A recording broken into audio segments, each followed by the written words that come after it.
All right, let's get our hands dirty. Today, we're not just going to talk about investing theory, we're actually going to put it to the test. We're going to take one of the most famous investment checklists in the world and apply it step by step to a real live company. Have you ever wanted to peek over Warren Buffett's shoulder and see a stock through his eyes?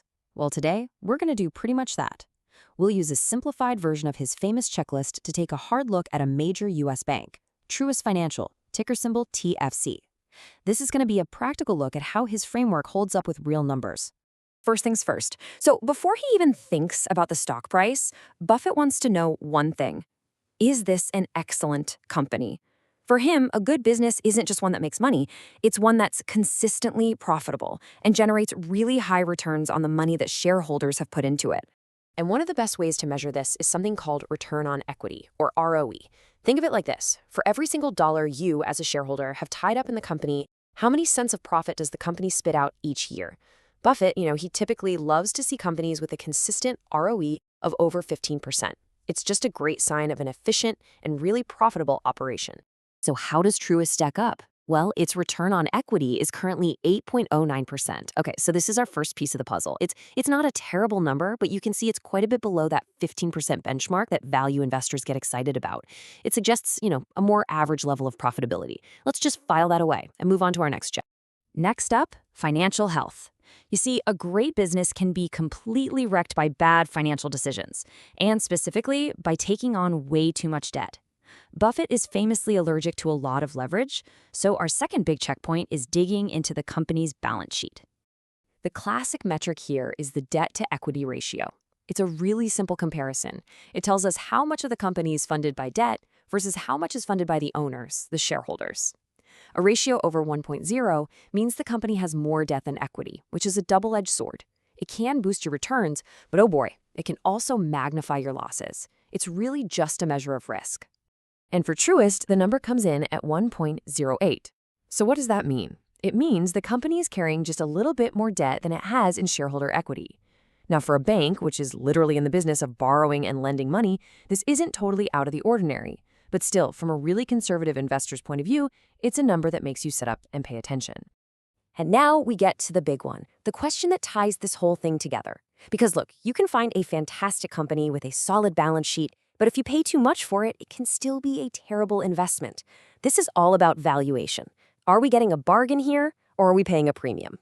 A really common place to start with valuation is the price-to-earnings ratio, or PE. It's kind of like a quick shorthand for how expensive a stock is compared to its profits. A low PE might suggest the market's not expecting much, while a high PE often signals a lot of optimism.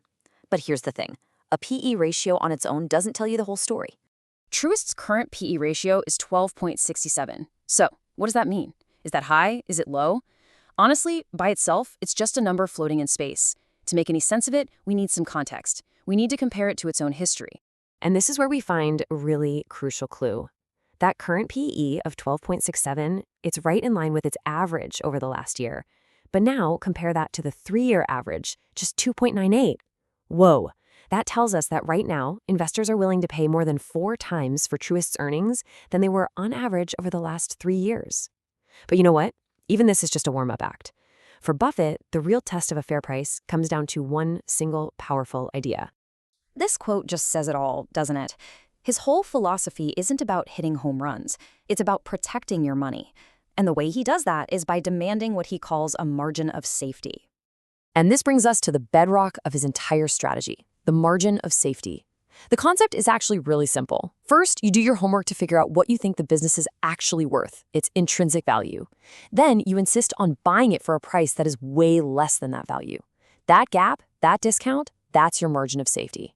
It's your buffer, your protection in case you're wrong. Okay, so using a pretty standard discounted cash flow model to estimate that intrinsic value, the fair value for Truist Financial is calculated to be about $45.18 per share. This is our best guess of what the business itself is actually worth. Now, let's compare that to the real world. The stock's last closing price was $51.07. So right away, you can see the market price is actually higher than our calculated fair value. And that leads us to the final and most important calculation. The result? A negative margin of safety of about 13%. So based on this valuation, the stock isn't trading at a discount, it's trading at a premium. For an investor following the Warren Buffett way, this is the ultimate red flag. There's just no safety net built into the price. So we've gone through our three-part check. We've looked at the business quality, the financial health, and the price. Let's put it all together on a final scorecard and see exactly how Truist Financial measured up against our little Buffett-style checklist. And here it is all in one place. On business quality, the ROE of about 8% is, well, moderate. On financial health, that debt-to-equity ratio of 1.08 is pretty high, which points to a good bit of leverage. And most critically, when it comes to the price, we found a negative margin of safety. That means the stock looks like it's trading above its estimated intrinsic value. Now, it is absolutely essential that I say this loud and clear. This is an educational exercise. It is a framework for how to think about a company using one specific set of data points and one type of valuation. This is not, in any way, shape, or form, investment advice. And that's really the key takeaway here. A real analysis goes so much deeper. You start asking questions like, what are this company's competitive advantages, its moat? How good is the management team? Are there other ways to value this company that tell a different story? A simple checklist like this doesn't give you all the answers, but it gives you a powerful framework for how to find them. Thanks for digging in with me.